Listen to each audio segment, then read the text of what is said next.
मुलांनो, खालील उदाहरण सोडवून आपण डी मॉर्गन्सचे नियम मिळवूया. विश्वसंचामध्ये घटक महिरपी कंसात ए, बी, सी, डी, ई, एफ, जी, एल, ओ आणि यू महिरपी कंस पूर्ण हे आहेत. संच ए मध्ये ए घटक आहेत. ए मध्ये कॉलेज या शब्दाची इंग्रजी अक्षरे आहेत. संच बी मध्ये बी घटक आहेत आणि बी मध्ये लगेज या शब्दाची इंग्रजी अक्षरे आहेत. आता यातील संबंध पाहूया. 1. ए संयोग बी चा पूरक संच बरोबर पूरक संच ए छेद पूरक संच बी. 2. ए छेद बी चा पूरक संच बरोबर पूरक संच ए संयोग पूरक संच बी. उकल. विश्वसंचाचे घटक आहेत महिरपी कंसात ए, बी, सी, डी, ई, एफ, जी, एल, ओ आणि यू. आता पहिली पायरी अशी आहे की आपल्याला संच ए आणि संच बी च्या घटकांची यादी करावी लागेल. आता संच ए चे घटक आहेत सी, ओ, एल, ए, जी आणि ई. इथे एल हा नेहमीप्रमाणे एकदाच लिहावा. संच बी चे घटक आहेत एल, यू, जी, ए आणि ई. पुन्हा इथे जी हा एकदाच लिहावा. ए संयोग बी चा पूरक संच काढू. ए संयोग बी च्या पूरक संचाचे घटक आहेत बी, डी आणि एफ. समीकरण 1. ए चा पूरक संच काढू. आता ए चा पूरक संच म्हणजे विश्वसंचामधील घटक परंतु संच ए मध्ये नसलेले घटक. ते आहेत बी, डी, एफ, यू. तशाच प्रकारे बी चा पूरक संच असेल बी, सी, डी, एफ आणि ओ. आता ए पूरक संच छेद बी पूरक संच काढूया आणि घटक असतील बी, डी आणि एफ. याला समीकरण 2 म्हणूया. आता समीकरण 1 आणि 2 वरून आपण असं म्हणू शकतो की ए संयोग बी चे घटक आणि ए पूरक संच छेद बी पूरक संच यांचे घटक सारखेच आहेत. हा डी मॉर्गन्सचा पहिला नियम आहे. आता मुलांनो, ए छेद बी चा पूरक संच काढूया. आता ए छेद बी आहे एल, ए, जी आणि ई. म्हणून त्यांचा पूरक संचामध्ये विश्वसंचातील सर्व घटक असतील व ए संयोग बी चे घटक नसतील. ते घटक आहेत बी, सी, डी, एफ, ओ आणि यू. समीकरण 1. आता मुलांनो, पूरक संच ए संयोग पूरक संच बी काढूया. पूरक संच ए आणि पूरक संच बी चे घटक आहेत बी, सी, डी, एफ, ओ आणि यू. समीकरण 2. म्हणून समीकरण 1 आणि 2 वरून ए छेद बी चा पूरक संच बरोबर पूरक संच ए संयोग पूरक संच बी हा डी मॉर्गन्सचा दुसरा नियम आहे. संचातील घटकांची संख्या संच ए विचारात घेऊ ज्यामध्ये घटक आहेत 2, 4, 5, 7, 8 आणि 10. संच बी विचारात घेऊ ज्यामध्ये घटक आहेत 6, 7, 8, 9, 10, 11 आणि 12. संच ए मधील घटक मोजा. संच ए मध्ये 6 घटक आहेत म्हणून संचातील घटकांची संख्या एन ने दाखवूया. नंतर कंसात ए बरोबर 6. तशाच प्रकारे बी संचातील घटकांची संख्या 7 आहे म्हणून एन नंतर कंसात बी बरोबर 7. आता ए संयोग बी च्या घटकांची संख्या काढू. आता ए संयोग बी चे घटक आहेत महिरपी कंसात 2, 4, 5, 6, 7, 8, 9, 10, 11 आणि 12. मुलांनो, लक्षात ठेवा की संच ए आणि संच बी मधील समान घटक हे फक्त एकदाच लिहिले जातील म्हणून घटकांची संख्या 10 आहे. आता ए छेद बी मधील घटकांची संख्या ठरवूया. ए छेद बी चे घटक महिरपी कंसात 7, 8 आणि 10 म्हणून घटकांची संख्या फक्त 3 आहे. आता ए संयोग बी, संच ए, संच बी व ए संयोग बी च्या घटकांचा आणि संख्यांचा संबंध प्रस्थापित करूया. आता संच ए मध्ये 6 घटक आहेत आणि संच बी मध्ये 7 घटक आहेत.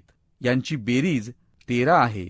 आता ए छेद बी च्या घटकांची संख्या वजा करू म्हणून आपल्याला 3 वजा करावे लागतील आणि आपल्याला 10 मिळतील.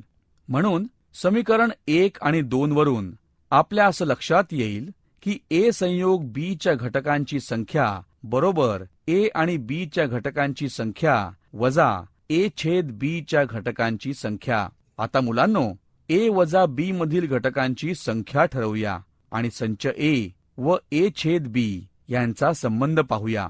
आता ज्या अर्थी आपल्याला पहिल्यापासून माहीत आहे की संच ए मध्ये 6 घटक आहेत आणि ए छेद बी मधील घटकांची संख्या 3 आहे, आपण संच ए वजा संच बी च्या घटकांची संख्या पाहू.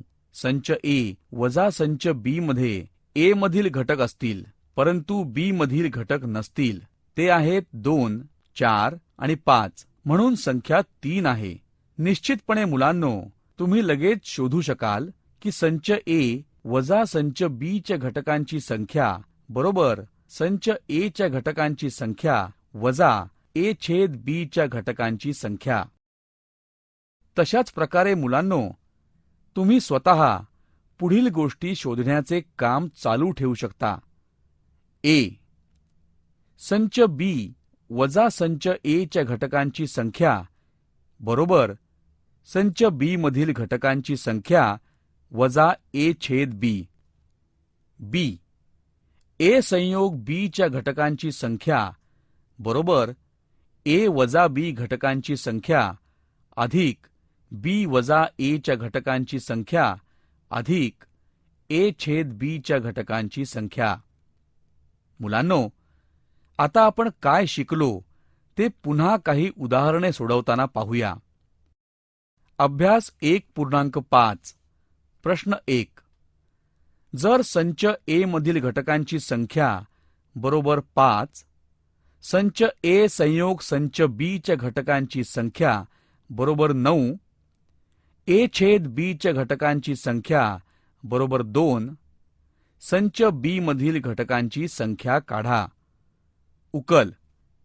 संच ए मधील घटकांची संख्या बरोबर 5, संच ए संयोग संच बी च्या घटकांची संख्या बरोबर 9, ए छेद बी च्या घटकांची संख्या बरोबर 2, संच बी मधील घटकांची संख्या काढा. ए संयोग बी च्या घटकांची संख्या बरोबर ए च्या घटकांची संख्या अधिक बी च्या घटकांची संख्या वजा ए छेद बी च्या घटकांची संख्या. आता आपण किमती घालूया. 9 बरोबर 5 अधिक बी च्या घटकांची संख्या कंसामध्ये जी माहीत नाही कंस पूर्ण वजा 2, वजाबाकी केल्यावर आपल्याला मिळेल संच बी च्या घटकांची संख्या बरोबर 6. प्रश्न 2. एका शालेय वसतिगृहात 100 विद्यार्थी आहेत. त्यापैकी 60 विद्यार्थी चहा पितात, 50 विद्यार्थी कॉफी पितात, 30 विद्यार्थी हे कॉफी व चहा हे दोन्ही प्रकारचे पेय पितात. तर एकही पेय न पिणाऱ्या विद्यार्थ्यांची संख्या काढा. उकल. संच ए हा असा मानू की जो कॉफी पिणाऱ्या विद्यार्थ्यांचा संच आहे. संच बी हा चहा पिणाऱ्या विद्यार्थ्यांचा संच आहे. म्हणून ए संयोग बी हा चहा आणि कॉफी पिणाऱ्या विद्यार्थ्यांचा संच आहे. ए संयोग बी हा अशा विद्यार्थ्यांचा संच आहे जे चहा, कॉफी किंवा दोन्ही पेय पितात. संच ए ची संख्या 60 आहे. संच बी ची संख्या 50 आहे. ए छेद बी ची संख्या 30 आहे. आपल्याला ए संयोग बी ची संख्या काढायची आहे. ए संयोग बी च्या घटकांची संख्या बरोबर ए च्या घटकांची संख्या अधिक बी च्या घटकांची संख्या वजा ए छेद बी च्या घटकांची संख्या. या सूत्राचा वापर केल्यास आणि यात किमती घातल्यावर आपल्याला मिळेल ए संयोग बी ची संख्या बरोबर 60 अधिक 50 वजा 30 बरोबर 80. आता मुलांनो, हे स्पष्ट आहे की जर हॉस्टेलमध्ये 100 मुले असतील आणि चहा किंवा कॉफी किंवा दोन्ही पिणाऱ्या विद्यार्थ्यांची संख्या 80 असेल तर आपण चहा किंवा कॉफी न घेणाऱ्या विद्यार्थ्यांची संख्या शोधू शकतो. ही संख्या आहे 100 वजा 80, म्हणून उत्तर असेल 20. आपण दुसरे उदाहरण घेऊ.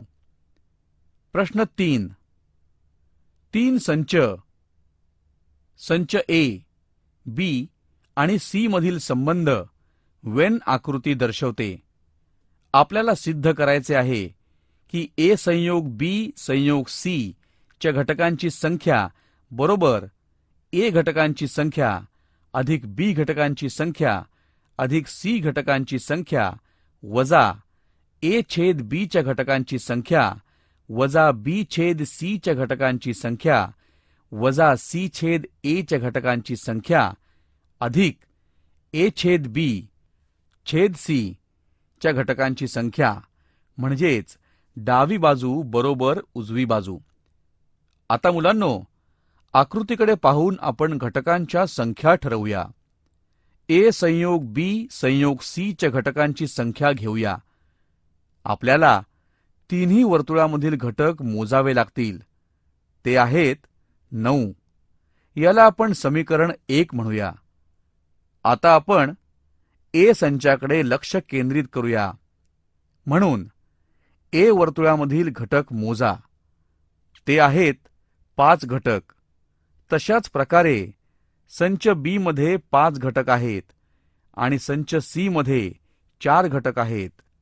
आता ए छेद बी चे घटक मोजूया. आपल्याला वर्तुळ ए आणि वर्तुळ बी यांच्या एकमेकावर येणाऱ्या क्षेत्रामधील घटक मोजावे लागतील. म्हणून ते घटक आहेत 2. बी छेद सी चे घटक आणि सी छेद ए चे घटक मोजूया. दोन्ही प्रकारामध्ये त्यांच्या घटकांची संख्या 2 आहे. मुलांनो, संच ए छेद बी छेद सी च्या घटकांची संख्या काढूया. आता ही संख्या काढण्यासाठी कोणत्या क्षेत्राकडे पाहाल? साहजिकच तिन्ही वर्तुळे एकमेकांवरती असलेले क्षेत्र.